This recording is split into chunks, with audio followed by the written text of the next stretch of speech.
Hey everybody, Jason Burmis here, and we got just a short little Epstein update as there have been developments in some of the defamation cases. There have been developments in some of the accusations and charges on Jean-Luc Brunel in Europe and beyond. We also have a new documentary film out by Fox News on Fox Nation that I have not yet gained access to. If somebody has a password for Fox Nation, please DM it to me. I really would like to watch this documentary. It seems to be going into the financing of Jeffrey Epstein, and if there's any new information there, I would be extremely eager to see it. So, let's start with that.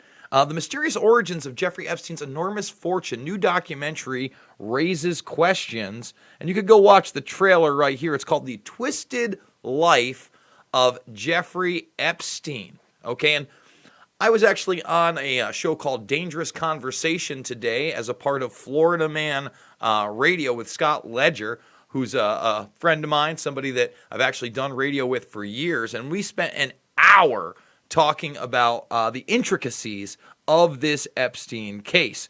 So, as you can see, you can watch the trailer here, and it gives you a little bit of information, but mostly things that we are aware of, and I'm wondering to myself where this is going to go. When you look at the fact that they said that he was only worth about $500 million at the end, you have to realize that the judge did not believe that, thought he was hiding assets, and I totally agree with that. But let's jump into Alan Dershowitz, his attorney, his friend, and somebody who sued Virginia Giuffre Roberts for defamation and then was countersued by Roberts. Now, a judge has ruled that case can move on, but his rival lawyer, David Boies, can no longer represent her. This has been going on for years. That is not her only lawyer.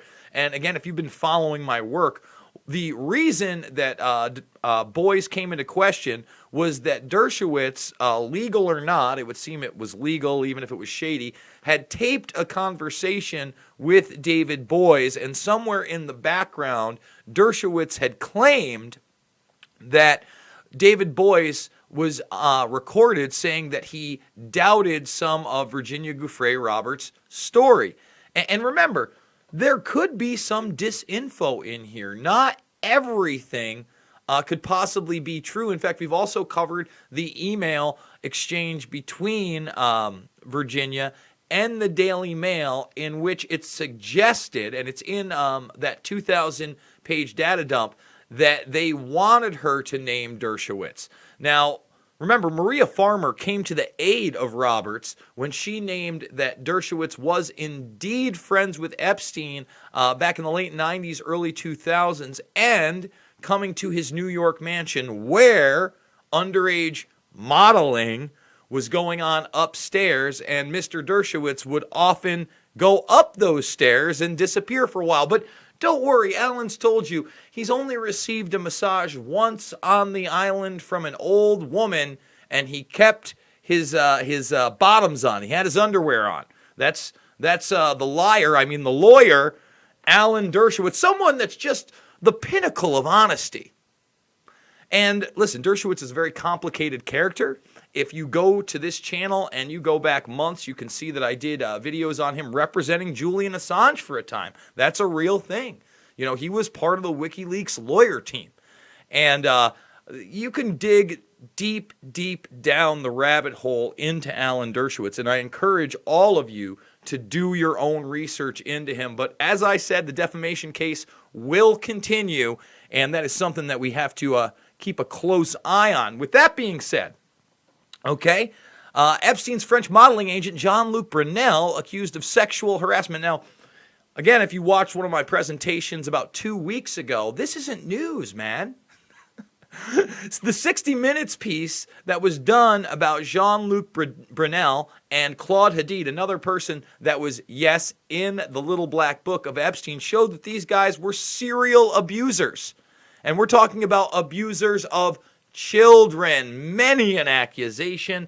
How it worked was this. You would take teenage girls from the Midwest, funnel them into these situations where they were not chaperoned, where they were forced to share rooms with one another, put into positions where they had to vie for power, and then, of course, not paid enough to really get by, bending to the will of predators like the man you are looking at behind me. And now prosecutors in Paris have opened their first criminal proceedings involving the main French associate of Epstein. So we have a accuser in her 20s that has now sparked the beginning of the criminal proceedings on Jean-Luc Brunel. Too bad we can't find him. Too bad.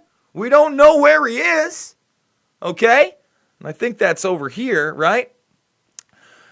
We've had reports out there that he is on the run and he's actually in South America. And now Ghislaine Maxwell may be hiding out with him as well in Brazil. This came from a few days ago. Remember, in September, there were reports saying that these two were on the run and that Brunel himself was in South America. Now we have more reports saying that, yes, they are indeed in Brazil hiding from criminal charges, okay? Now, Ghislaine Maxwell is pretty important because as the CNN scandal breaks through, right? You know what I'm talking about, exposedcnn.com, Jeff Zucker going after Trump. Well, that's Jeff Zucker right there. And that's Jeff Zucker's wife. And that's Jeff Zucker's wife right there, standing next to Ghislaine Maxwell. Yes, that is Barbara Walters as well. And here she is with Huma Abedin. But some of these pictures I'd already seen. People are now just connecting the dots. This one in particular here.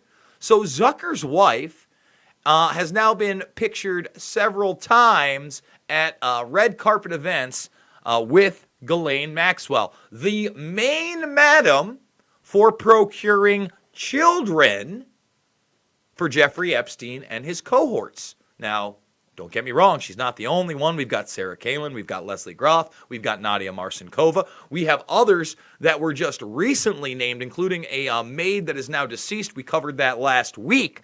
But it's going to be interesting where this scandal goes. You would think that this would be all over the place, but no, it's only on TruePundit.com. I was looking for any kind of a mainstream outlet that would possibly cover the fact that Karen Zucker, the wife of CNN head there, Jeff Zucker, you know, the chief and anti-Trump, if you ask me, attending, you know, a child abuser, because she wasn't just procuring the girl, she was taking part in sexual activity with them as well, okay? Moving on to the last bit of our story here is that now we have several other women that have been suing the estate of Jeffrey Epstein to ask the Virgin Islands, okay, a judge in the Virgin Islands, to free up the fortune of Epstein so that other victims can recoup damages. Whether or not that's going to happen, I do not know. And I think that these women obviously are entitled to some type of settlement. However, I'm more concerned that what we have here is, again, limited hangout, and we're not finding out all of the people that Epstein was involved with in this very real network that was named in that latest indictment in New York called the Enterprise. Okay, but just like anything else, I want more documentation to come out. I want to see more of these lawsuits. I think it's very important that we see the next 10,000 pages in those Virginia Giuffre Roberts defamation cases against Ghislaine Maxwell. By the way, the 2,000 pages that we've seen, yes, they named people like George Mitchell. They named people like Bob Richardson and Glenn Dubin. Very important stuff. But again, if you've watched me cover this, lawyers are now saying that if those 10,000 pages are released, that over 1,000 names are actually going to be named in this ring. So that was a quick wrap-up of the information that we've gotten on Epstein this week. A reminder, I would really appreciate it if anybody in my audience has access or a link to this documentary, The Twisted Life of Jeffrey Epstein behind the Fox Nation paywall, so I don't have to sign up for Fox Nation. I know I'm not a big Fox guy. I know it's shocking. I just don't like paywall services for news in general. No paywall here. That's right. If you like my stuff and you want to voluntarily give me money, it's much appreciated. It's how I'm doing it. There's no Patreon, no Subscribe Star, but I share all of my information for free with you guys. So consider it. $5, $10, $15. It means the world to me. And it doesn't take a dime to see my documentaries, all right here in the playlist section, in documentaries, Loose Change Final Cut, Fabled Enemies, Invisible Empire, A New World Order Defined, and Shade the Motion Picture. So make sure you check them out.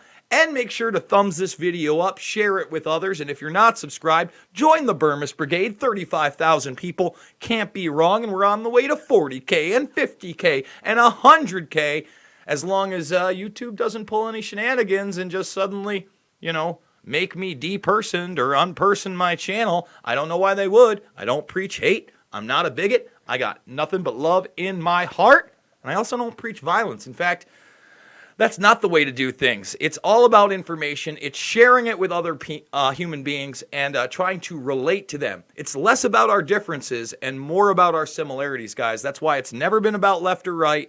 It's always been about right and wrong. I love you guys, and I will see you on the flip side.